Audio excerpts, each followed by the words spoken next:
Ice pack बोलते हैं। तो इस तरीके से टॉवल थैले में आप ऐसे डाल सकते हैं, डायरेक्ट टच करके बहुत ज्यादा ठंडा लगेगा। आइस पैक वहाँ 15-20 सेकंड रखें। सिंपल सा गैजेट है, अपने घर में इस्तेमाल कर सकते हैं। 5 मिनट में ये 37 मरमा को एक्टिवेट कर सकते हैं। इधर रख देंगे तो आज्ञा चक्र वाला हो, कान के पीछे रखेंगे तो स्थपनी हो गया। अब थोड़ा आंख पे रख देंगे तो एक्टिवेट हो जाएगा। दोनों पैरों को ये करके आपने लेटना। आपको सर्वाइकल है तो आप इसको कंधों पर रख सकते हैं, गर्दन के पीछे रख सकते हैं, तो ये सर्वाइकल में भी लाभ। लोअर जॉ को दोनों साइड इसको मसाज दे सकते हैं। आपके शरीर से सिर का तापमान कम रहना चाहिए, रिलैक्स हो सकते हैं। बीपी बढ़ा हुआ है तो सबसे अच्छा तरीका, जब इसको थोड़ी देर के लिए बाहर रख दोगे तो टेम्परेचर तो वही रहेगा लेकिन थोड़ा सा लूज हो जाएगा। तो चेहरे पर मैंने 16 मर्म बताए थे, 9 आपके हेड, 12 आपके गले। करना क्या है, सबसे पहले अधिपति मर्म हमारी चोटी होती है, वहाँ 15-20 सेकेंड रखें।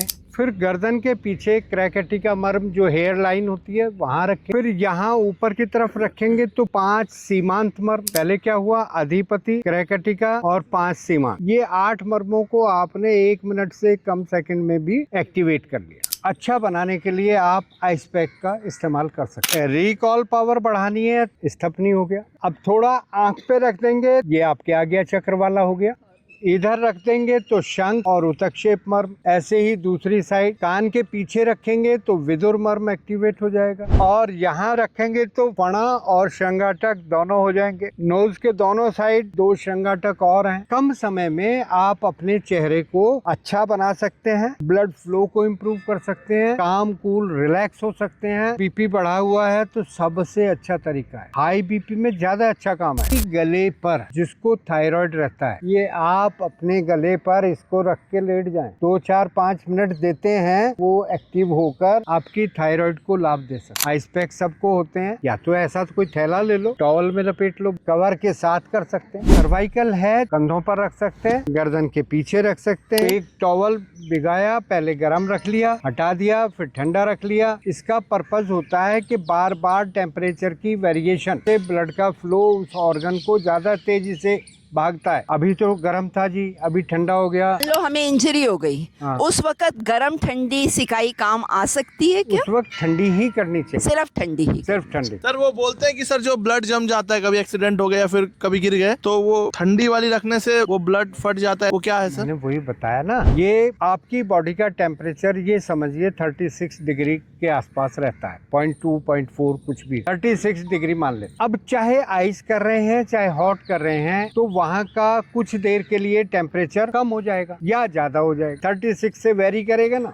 ब्लड का एक काम है कि जहाँ भी टेम्परेचर कम या ज्यादा हो रहा होगा, शरीर उसको वापस नॉर्मल करने के लिए ब्लड का फ्लो सर्कुलेशन बढ़ा देगा। उसी सिद्धांत पे आपकी पेट की पट्टी काम करती है। तो ये सेक में कंफ्यूजन नहीं रखना चाहिए, ये सीखना है कि भी कहाँ ठंडी देनी है, कहाँ गर्म देनी है, कहाँ दोनों दे सकते हैं। तो जो पेन्स होते हैं आर्थराइटिस के, कार्टिलेज घिसने के, फ्लूइड कम होने के, घुटना चल नहीं रहा, तो आप गर्म ठंडे का सेक दोनों दो, बदल बदल के, तो ज्यादा लाभ होगा। जैसे हमें किसी को खीरा खाने से बड़ा अच्छा लगता है, किसी को खीरा खाने से बब्स आने लगते हैं, तो वो ना खाए।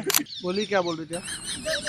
अच्छा सर, ये जो नियम है वो वेरिकोज वेन के लिए भी लागू होता है? हाँ जी, वेरिकोज वेन कोई इतनी बड़ी बीमारी नहीं जितनी हमने बना दी। इसमें लगातार ना तो खड़े रहें, ना लगातार पैर लटका के बैठें, बस ये सावधानी करें। पोजीशन बदलते रहो। दूसरे जब भी बैठो तो पैरों को नीचे लटका कर नहीं, पैर ऊपर रख कर बैठो। स्टूल रख लो सामने, चेयर रख लो, फ्लो नीचे नहीं जाएगा। दूसरे 15 मिनट का 2 सेट आप सुबह शाम अपने अर्ध हलासन यानी कि दोनों पैरों को ये करके आपने लेटना। इतना करने से बात नहीं बनेगी। ये कर लो ना, कोहनी के स्टैंड पर कर लो, रुका भी ज्यादा देर जाएगा। एसिडिटी वालों को ये करने चाहिए, क्या रिफ्लेक्स हो जाएगा। और हाँ, ऊपर आकाश की तरफ देखो, पैरों की तरफ नहीं।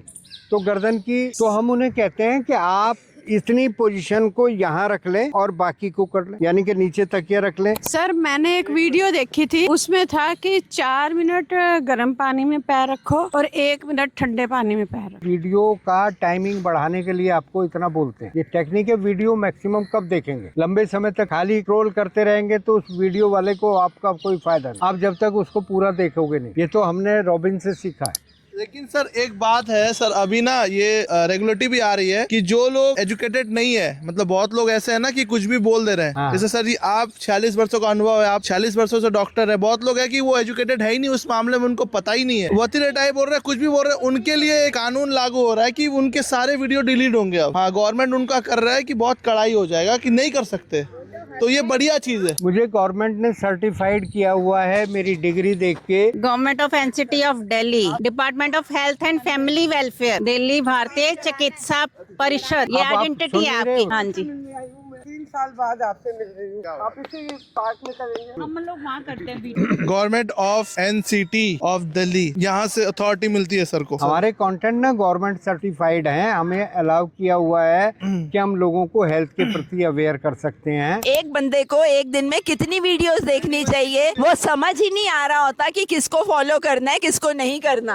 मैडीमंच की सर वीडियो देखनी चाहिए 3। वो नॉलेज दे रहा है का आपको लाभ मिलता है तो आप उसको देखें। डॉक्टर साहब ये मेरे हाथ कांपते हैं, उसके लिए भी आइस पैक यूजफुल है? बिल्कुल करेगा। तो कहाँ पर करूँ मैं, हाथों पे? हाँ, इस हाथों की गलती से नहीं कांप रहे, वो आपके ब्रेन से कनेक्टेड है। सिर का ध्यान रखो, जिसमें जो मर्म आपको बताए हैं सबसे सिंगल मर्म अधिपति मर्म है आप चोटी वाला। आपने वो वेरिकोज के लिए लेग्स ऊपर के लिए बोला था एसिडिटी वगैरह वो सिर ऊपर उठा ले, और जिसको सर्वाइकल स्पॉन्डिलाइटिस भी हो साथ में, हाँ। तो क्या नीचे बोस्टर रख के करे पीछे? हाँ, कमर तक, तकिए को कमर तक लें। अच्छा, क्योंकि उसको तो यहाँ पर पूरा नहीं, वो है। तकिया चौड़ा ना करके लंबा कर लो, जो कंधे से लेकर सर तक आ जाए। ठीक है सर। और उधर खाने में आपको ग्रीन सीड से चला जाएगा, तो ये क्रैम्प तो 2-3 दिन में ही ठीक हो जाएगा, पोजीशन सही हो जाएगी। तो यही करो ना। नहीं, वेरिकोज वेन की खराबी, जो ब्रांचेज फैल गई हैं, जो ब्लड क्लॉट हो रहा है, वो फ्लो में लाना है, ये पर्पज है, जिसकी वजह से इनको पेन भी फील तो होता होगा। सॉल्ट में डालते हैं पैरों को,